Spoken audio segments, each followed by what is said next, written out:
혹시 여러분은 푸바오를 기억하십니까? 푸바오. 2023년에 우리나라에서 핫했던 동물 판다곰입니다.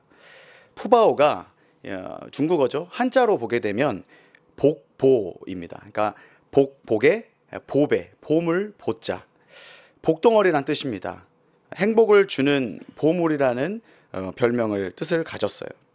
2020년 7월에 태어났는데 우리나라 용인 에버랜드에 있으면서 아주 인기를 끌었던 동물입니다. 제가 2023년 겨울에 야유회를 에버랜드로 갔었거든요. 그때 푸바오가 에버랜드에 있었고 곧 중국으로 떠난다는 말을 들었어요. 이 사람들이 마지막으로 푸바오를 보기 위해 에버랜드를 온다는 거예요. 저는 판다곰이 그렇게 인기가 많을 일인가? 사람들이 왜 이렇게 열광하지? 하는 생각이 들었습니다.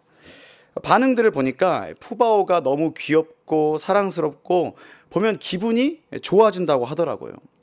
이름 그대로 사람들에게 행복을 주는 보물 같았습니다.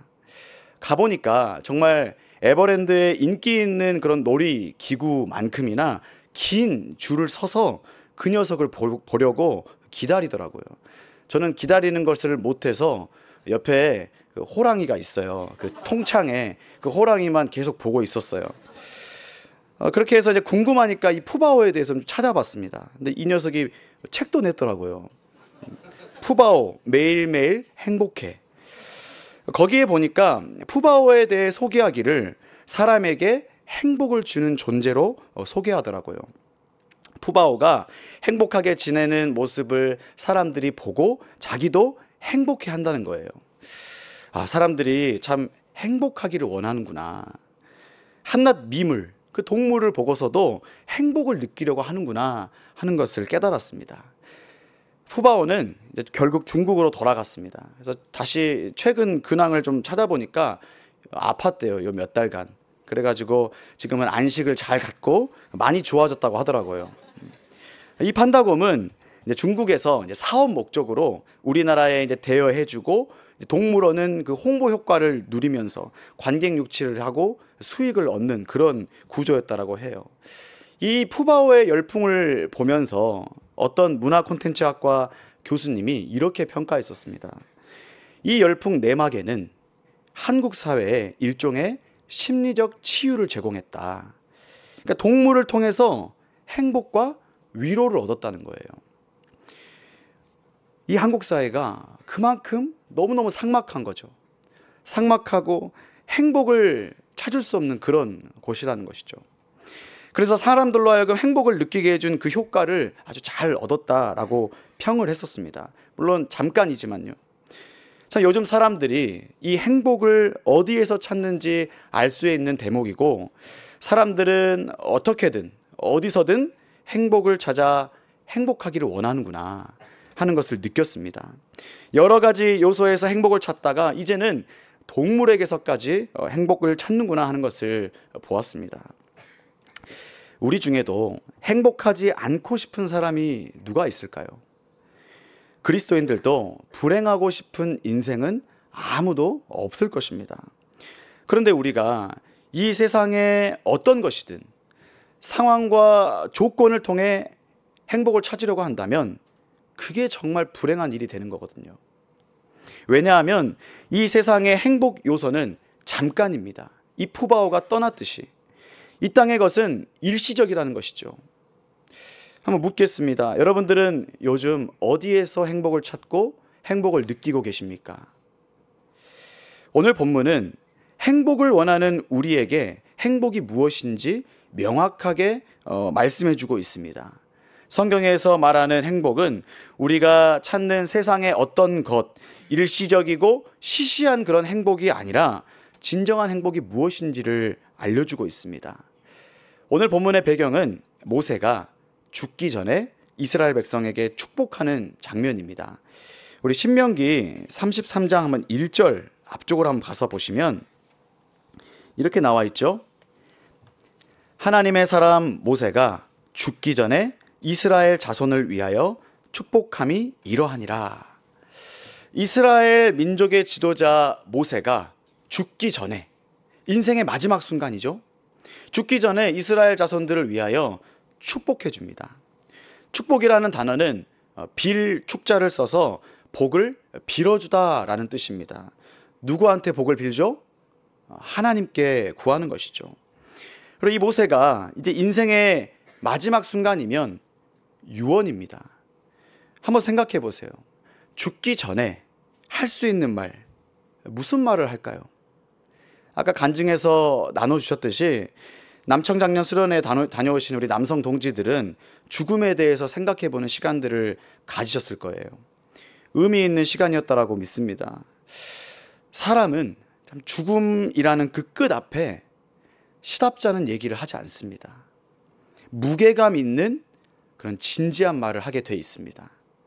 모세도 지금 인생의 여정을 마무리하고 이제 가나안 땅을 눈앞에 두고 이 백성들이 입성을 하는데 장차 그 땅을 살아가야 될 이 사람들에게 복을 빌어줍니다. 어떤 마음으로 축복하냐면 밑에 3절 한번 보십시오. 여호와께서 백성을 사랑하시나니.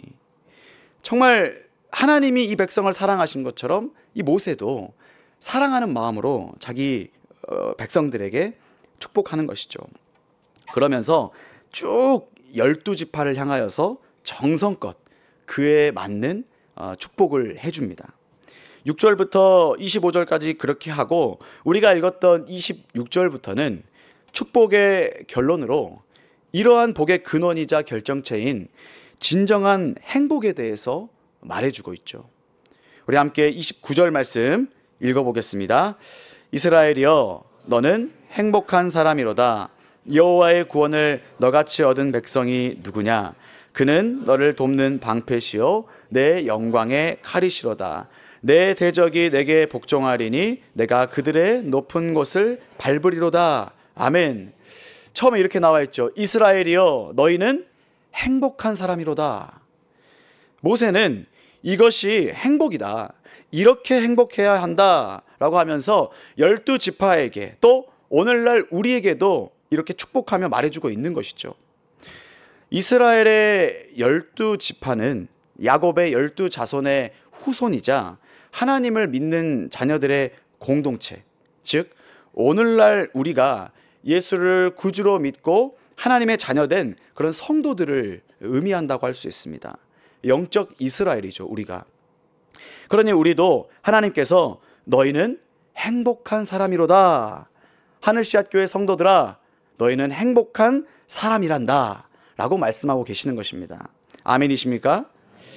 오늘 말씀하시는 행복은 전제가 분명해요. 다른 누구도 아닌 구원받은 백성, 택함받은 성도가 누릴 수 있는 행복입니다. 행복에 대해서 이제 생각해 볼 텐데 다시 한번 질문을 생각해 보겠습니다. 요즘 어디에서 내가 행복을 찾으려고 하고 느끼고 있으십니까?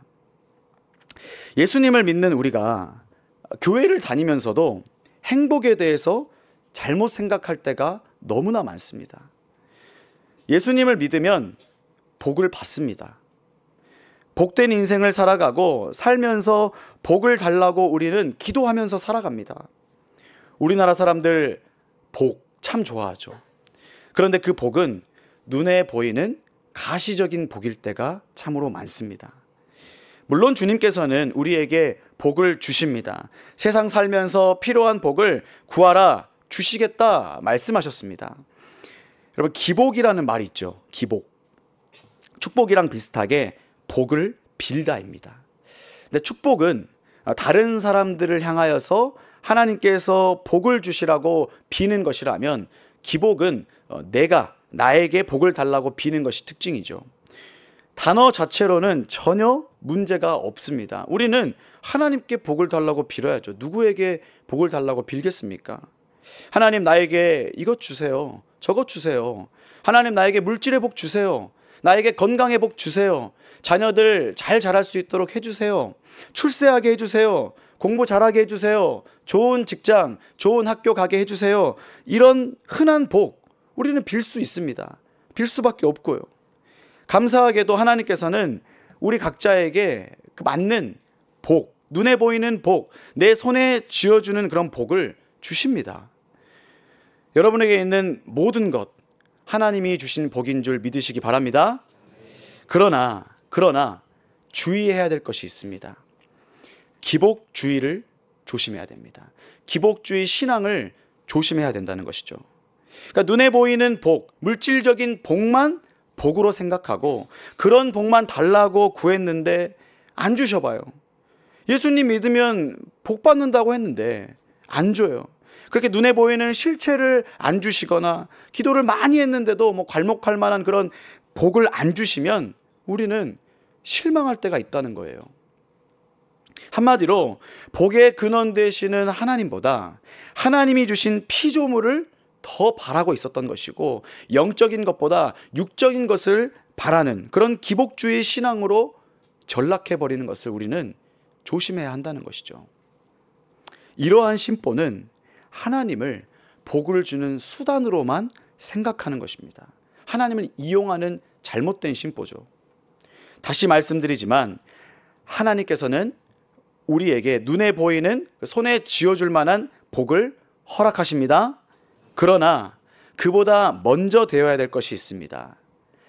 하나님이 오늘 말씀하신 너희는 행복한 사람이로다, 너희는 복을 받았어 라는 이 진정한 행복의 의미를 깨닫기를 소망합니다. 오늘 설교의 제목이 이것이 행복인데 무엇이 행복이겠습니까? 29절 다시 한번 보겠습니다. 29절 중간까지만 한번 읽어보겠습니다. 다시 시작. 이스라엘이여 너는 행복한 사람이로다, 여호와의 구원을 너같이 얻은 백성이 누구냐. 여기까지요. 이것이 행복이다 하는 행복의 이유는 우리가 구원받은 백성이라는 것입니다. 어떤 구원입니까? 이 이스라엘 백성들이 경험했던 출애굽입니다. 놀라운 구원을 경험한 것이죠. 자기들의 힘으로 된 것이 아니라 하나님의 전적인 능력으로 구원을 경험한 것이죠. 그 불행했던 애굽 땅에서 자기들의 힘으로 어떻게 나올 수 있었겠습니까? 아무리 숫자가 많아졌고 튼튼한 민족이라 할지라도 애굽의 군대 앞에서는 무모한 일이죠. 하나님께서 꺼내주시지 않으면 안 되는 일이었습니다. 특히 구원의 상징이라고 할 수 있는 홍해를 건너는 일, 이스라엘 스스로 할 수 있는 일일까요? 전혀 아니죠. 그래서 구원은 전적인 하나님의 은혜라고 하는 것입니다. 우리에게도 마찬가지예요. 이 애굽 같은 세상에서 죄의 종노릇하며 불행한 인생을 우리는 살았습니다. 여러분, 자유가 없는 것만큼 불행한 일이 없지 않습니까? 하지만 하나님께서 그 세상 가운데에서 우리를 불러주시고 꺼내주셔서 우리는 죄에서 자유를 얻게 되었음을 믿으십니까? 그것만큼 행복한 일은 없는 거예요. 이러한 구원의 은혜가 행복의 첫 시작이고 우리 믿는 자에게 가장 큰 복임을 믿으시기 바랍니다. 사람은 내 인생을 타인에 의해서 끌려다니는 것을 되게 싫어하죠. 그것도 억압과 고통을 당하면 불행을 느낍니다. 여러분, 군대가 왜 힘들다고 하겠습니까? 개인의 자유가 없기 때문이죠. 먹고 싶은 것도 마음껏 못 먹고, 잠도 마음대로 내 마음대로 자고 싶을 때 못 자고, 외출도 못 합니다. 군대가 아무리 좋아졌어도 그 갇힌 공간에 있는 것 자체가 힘든 거예요. 불편한 거 투성이고 긴장하고 막 압박 가운데 살기 때문이죠. 자유롭지 않은 게 제일 큽니다. 우리가 과거에 그렇게 살았던 것입니다. 죄악의 구렁텅이에서 헤어나오지도 못하고 진정한 행복이 무엇인지도 모르고 죄의 종노릇하며 살았습니다. 내가 내 인생을 사는 것 같지만 나를 지배하는 것은 결국 죄의 굴레였습니다. 우리는 스스로는 행복을 찾을 수도 없고 가질 수도 없었습니다. 그런데 하나님께서 우리를 택하여 주시고 우리를 불러주시고 예수님의 구원 사역을 통해 우리는 죄의 굴레에서 해방되었습니다. 의의 사람으로 신분이 바뀌고 참 자유를 얻었음을 믿습니다. 히브리서 9장 15절 말씀에 이렇게 나와 있습니다. 제가 쉬운 성경으로 읽어드리겠습니다. 그러므로 그리스도께서 새 언약의 중보자가 되셨습니다. 이제 하나님께 부르심을 받은 자들은 하나님께서 약속하신 영원한 복을 받을 수 있게 되었습니다. 옛 언약 아래에서 살던 사람들을 죄로부터 자유롭게 하기 위하여 그리스도께서 죽으셨기 때문에 사람들이 그 축복을 누릴 수 있게 된 것입니다. 아멘. 요한계시록 1장 5절에도 이렇게 되어 있습니다. 또 충성된 증인으로 죽은 자들 가운데서 먼저 나시고 땅의 임금들의 머리가 되신 예수 그리스도로 말미암아 은혜와 평강이 너희에게 있기를 원하노라. 우리를 사랑하사 그의 피로 우리 죄에서 우리를 해방하시고. 아멘. 예수님으로 말미암아 죄에서 자유를, 죄에서 해방을 얻었습니다. 믿으십니까? 믿으시면 이것이 행복의 이유입니다. 구원의 복만큼 좋은 행복이 어디 있을까요? 내 힘으로 안간힘을 써도 얻을 수 없는 행복, 인간의 어떤 노력으로도 얻어낼 수 없는 구원의 복을 받았으니 우리는 행복한 것임을 믿으시기 바랍니다. 이스라엘이여 너는 행복한 사람이로다 라는 이 말씀에 우리는 이렇게 대답해야 됩니다. 하나님께서 우리를 구원해 주셨기 때문에 행복합니다. 다른 이유가 필요 없습니다. 오늘 우리가 이 말씀을 들으면서 다시 기초로 돌아가야 되겠습니다. 다시 가장 기본으로 돌아가서 내 행복의 이유를 구원 얻은 것에서 찾으시기를 바랍니다. 우리가 이 구원으로 행복하면, 그게 확실하면 만사가 행복해집니다. 구원받은 이후에 이스라엘 백성들 상황적으로 행복한 일들만 일어났나요? 아니죠. 우리도 살다 보면 행복이라는 기분을 못 느낄 일들이 참 많이 일어납니다. 그래서 삶의 조건, 행복을 느낄 수 있을 만한 그런 장치들을 만들기 위해서 행복을 목적 삼아 여러 가지를 갖춰야 된다고 생각하죠. 안정적인 직장이 있어야 행복을 느낄 거야. 삶의 질을 높여주는 좋은 집이 있어야 행복할 거야.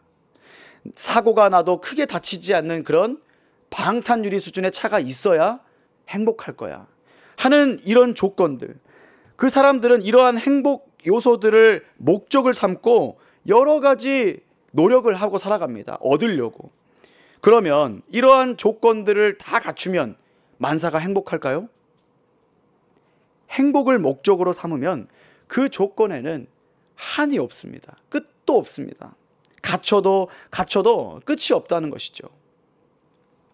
우리는 구원받은 자로서 이미 행복한데 행복해야겠다라는 것을 목적으로 사는 사람들이 있어요. 모세는 행복을 목적 삼아 살지 않았습니다. 가나안 땅이라는 목적지에 가야만 행복하다. 이스라엘 백성들에게 이 말씀을 하는 10전도 가나안 땅 들어가기 전이지 않습니까? 좋은 곳이라고 여겨진 곳을 가기 전에 이미 모세는 행복하다, 행복한 거야, 행복을 말하고 있습니다. 그래서 이스라엘 백성들에게 행복을 목적 삼아 이제 행복할 거니까 너희들 지금을 참고 견뎌라. 행복을 위해 수단과 방법을 가리지 말고 버텨라 라고 하지 않아요. 모세도 행복을 찾아서 가나안 땅을 향해 여기까지 온 것이 아닙니다. 그 험난한 광야길을 건디면서 왔는데 그가 여기까지 오면서 때론 멈춰서서 여러 사람들의 원망과 불평을 들어가며 모함을 당하면서 그래도 내가 나중에 행복할 거니까 참아야지, 좋은 것 얻을 거니까 내가 버텨야지 하는 게 그의 삶의 원동력이 아니었습니다. 그는 이미 얻은 구원의 은혜로 행복했기 때문에 주님을, 구원의 하나님을 행복으로 삼고 왔기 때문에, 그것을 기초로 살아왔기 때문에 역으로 그런 여러 상황들을 겪으면서도 여기까지 올 수 있었던 것입니다. 지금 모세는 죽기 전입니다. 정작 본인은 그 행복할 것 같은 가나안 땅에 들어가지 못합니다. 모세에게 상황은 행복의 조건이 아니었던 것입니다. 행복이 목적도 아니었습니다. 백세 철학자의 행복론이라는 책을 쓴 김영석 박사님이 1920년생이신데 한국 나이로 106세십니다. 모세보다는 좀 덜 사셨지만 100년의 세월, 이 한국의 복잡한 그 근현대사를 살아오셨지 않습니까? 그분이 이렇게 말하더라고요. 행복이 목적이 돼서는 안 된다. 행복은 미래에만 있어서도 안 된다. 과거에 머물러서도 안 된다. 행복이 머무는 것은 현재다 라고 말씀하시더라고요. 오늘날 현대인들이 미래의 행복을 두고 지금 현재를 희생하고 아등바등 산다는 거예요. 그러다 현재 우리에게 주어진 행복을 놓치는데, 그게 우리가 말씀드렸던 하나님과의 관계이기도 하고 자녀와의 관계이기도 하고 사람들과의 관계죠. 무엇보다 나의 구원자 되시는 하나님으로부터 얻은 그 행복을 전혀 못 누리고 살고 있는 것이죠. 현재. 구원으로 인한 행복은요, 현재 지금 누리는 것입니다. 고린도후서 6장 2절 말씀에 이렇게 나와 있습니다. 이르시되 내가 은혜 베풀 때에 너에게 듣고 구원의 날에 너를 도왔다 하셨으나 보라 지금은 은혜 받을 만한 때요 보라 지금은 구원의 날이로다. 아멘. 지금입니다. 오늘입니다. 사랑하는 성도 여러분, 나를 구원해 주신 하나님으로부터 그 행복의 이유를 오늘 찾으시고 매일매일 행복을 누리시기를 축복합니다. 상황과 환경, 먼 미래가 우리에게 행복을 주는 것이 아닙니다. 오직 예수 그리스도 그분이 우리의 행복의 이유가 됨을 믿으시기를 바랍니다. 구원의 확신, 이 구원의 확신이 행복의 이유가 되기를 바랍니다. 앞으로 우리는 이 이유를 꽉 붙들고 살아가야 됩니다. 왜냐하면 모세가 유언을 해주는 시점을 한번 다시 보십시오. 가나안 땅 입성 전이라고 했습니다. 그 말은 이제 앞으로 어떤 현실이 기다리고 있죠? 가나안 땅을 정복해야 할 전쟁이 기다리고 있습니다. 여러분, 신명기 다음에 무슨 성경이죠? 여호수아입니다. 여호수아 하면 떠오르는 주제가 정복 전쟁입니다. 왜 상황과 조건으로 내가 행복의 이유를 삼지 말아야 되는지를 분명하게 지금 말해주고 있는 것이죠. 전쟁이 행복과 연관이 됩니까? 싸워야 하는데, 목숨 걸어야 되는데, 불편한데, 힘든데, 행복의 조건이라고는 찾아볼 수 없는 게 전쟁입니다. 이렇게 행복을 받았다라고 말하면서 다음에 있을 일이 전쟁이라뇨. 우리가 이렇게 생각할 수 있습니다. 그러나 우리의 삶도, 앞으로의 삶도 삶이 계속해서 영적 전투의 현장입니다. 우리가 이 말씀을 듣고 이제 세상으로 다시 나아가면 또 전쟁의 시작입니다. 행복을 느낄 조건이 없는 세상을 마주하는 것이죠. 치열한 싸움이 예고되어 있을 텐데, 그때의 그 상황, 그 현실, 내 문제를 보지 마시고 모세가 오늘 이 이스라엘 백성들에게 또 우리에게 축복한 것처럼 하나님이 오늘 이 시대를 살아가는 나에게, 우리에게 주시는 이 말씀, 행복의 이유를 붙잡고, 진짜 행복의 이유를 붙잡고 이 영적 전투의 현장 속에서 행복을 누리며 살아가시기를 축복합니다. 마지막으로 모세의 신명기는 그 주제가 기억하라입니다. 딱 하나, 오늘 말씀 다시 한번 보십시오. 29절. 여호와의 구원을 너같이가 아니라 나를 대입해서, 여호와의 구원을 나같이 얻은 백성이 누구냐? 이 말씀을 우리가 기억하시고 내가 받은 그 구원의 기쁨, 그 가치, 그 놀라운 은혜를 꽉 붙잡고 오늘 하루하루, 내일부터 살아갈 인생 속에서 행복을 누리며 하나님의 자녀로 살아가시기를 주님의 이름으로 축원합니다. 우리 이 시간 이 말씀을 생각하며 찬양하겠습니다. 우리 아까 처음에 불렀던 행복이라는 찬양입니다.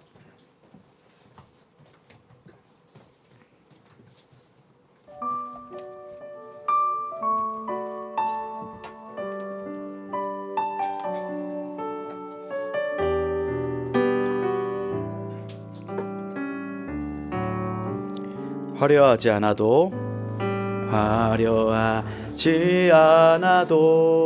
정결하게 사는 삶, 가진 것이 적어도 감사하며 사는 삶, 내게 주신 작은 힘 나눠주며 사는 삶, 이것이 나의 삶의 행복이. 다시 처음부터 하겠습니다. 화려하지 않아도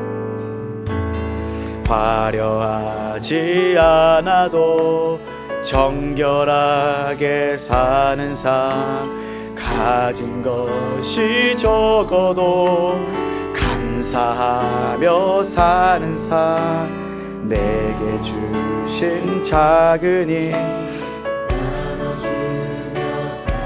이것이 나의 삶의 진정한 행복입니다. 이것이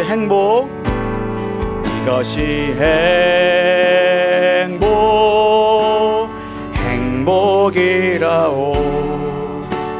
세상은 알 수 없는 하나님 선물, 이것이 행복이라오. 구원받은 하나님의 자녀로 살아가는 것, 이것이 행복이라오. 2절, 눈물 날 일 많지만 기도할 수 있는 것, 억울한 일 많으나 주를 위해 참는 것, 비록 짧은 나은 삶 주 뜻대로 사는 것, 이것이 나의 삶의 행복이라. 이것이 행복이라오.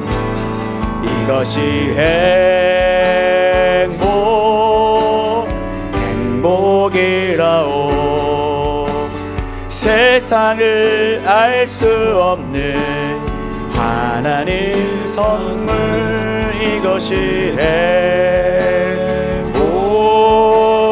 행복이라오.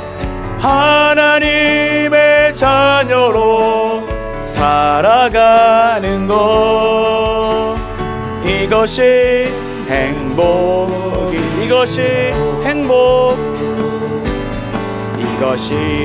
구원이 나의 행복입니다.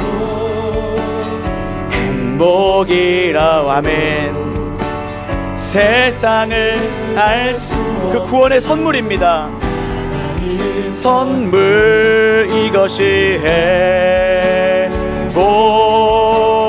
행복이라오. 하나님의 자녀로 살아가는 것, 이것이 우리 2절 다시 한번 부르겠습니다. 눈물 날 일 많지만 기도할 수 있는 것, 억울한 일 너무나 많으나 주를 위해 참는 것, 이 짧은 삶 주님의 뜻대로 사는 것, 이것이 구원받은 자의 행복입니다. 나의 삶의 행복이, 이것이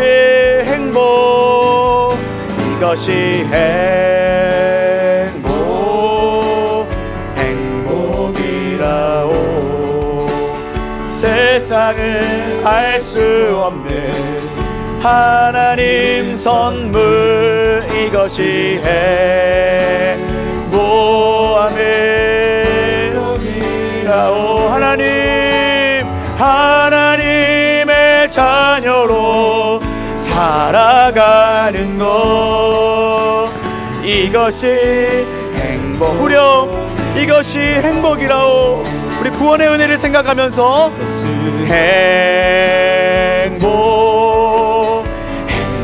행복이라오. 세상은 알 수 없는 하나님 선물, 이것이 행복이라오.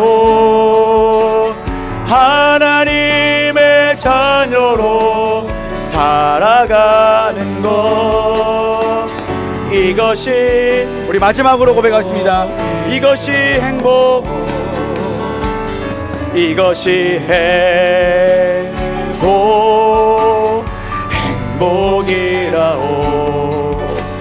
세상을 알 수 없는 하나님 선물, 이것이 행복이라오. 하나님의 자녀로 살아가는 것, 이것이 이것이 행복이라오. 이것이 행복. 우리 마지막으로 이것이 행복이라오. 이것이 행복이라오.